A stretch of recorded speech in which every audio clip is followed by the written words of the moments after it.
કહેવાય છે કે જગતનો તાત જો ઊભો થઈ જાય તો આખી ધરતી ધબકતી રહે, પરંતુ આજે આ જગતના તાતની એટલી દયનીય હાલત થઈ ગઈ છે કે પથ્થર દિલનો માણસ પણ આ જોઈને પીગળી જાય.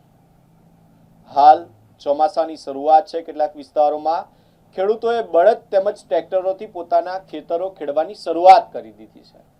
પરંતુ પાવી જેતપુર જિલ્લાના પાવી જેતપુર તાલુકાના પાવી ગામમાંથી એટલી દયનીય તસવીર સામે આવી છે કે જે તમને એકવાર વિચારવા માટે મજબૂર કરી દેશે અને એ વ્યવસ્થા પર સવાલો ઊભા કરે છે.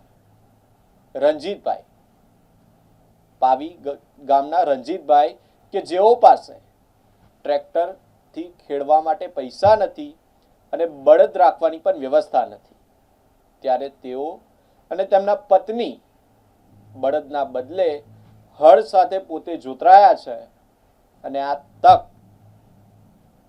ખેતી માટે ચોમાસામાં ખેડ કરવાની આ તક ન ચૂકી જવાય એટલા માટે આ તેમને કઠિન નિર્ણય લીધો છે અને બળદના બદલે પોતે જ જોતરાયા છે અને ખેતરની ખેડ કરી રહ્યા છે.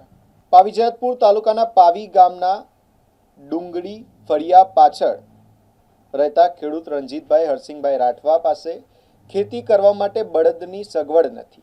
આજના આધુનિક યુગમાં જ્યાં ટ્રેક્ટરથી ખેતી થાય છે, ત્યાં ગરીબ કિસાન પાસે ટ્રેક્ટર ભાડે રાખવાના કે બળદ ખરીદવાના નાણાં નથી. ચોમાસાની સિઝન હાથમાંથી નીકળી ન જાય અને પરિવારનું ગુજરાન ચલાવવા માટે અનાજ પકવી શકાય તે માટે આ કિસાન દંપતીએ હિંમત હાર્યા વગર એક મોટો અને કપરો નિર્ણય લીધો છે. બળદ ન હોવાના કારણે રણજીતભાઈ અને તેમના પત્ની પોતે જ બળદના સ્થાને જોતરાઈ ગયા છે.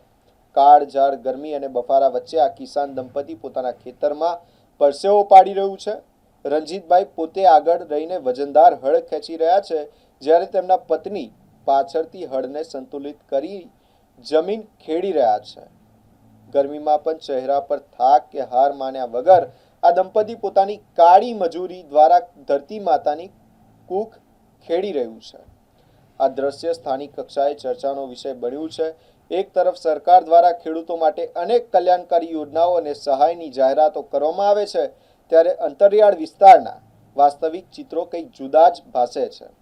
રણજીતભાઈ રાઠવા જેવા નાના અને સીમાંત ખેડૂતો સુધી જો યોગ્ય સરકારી સહાય કે કૃષિ સાધનો પહોંચાડવામાં આવે તો આવા પરિવારોને આ અમાનવીય કાળી મજૂરીમાંથી મુક્તિ મળી શકે છે. હાલ તો પાવી ગામના કિસાન દંપતીનો અદ્ભુત સંઘર્ષ અને ખુદદારી સોશિયલ મીડિયા તેમજ સ્થાનિક સ્તરે લોકોની આંખો ભીની કરી રહ્યો છે.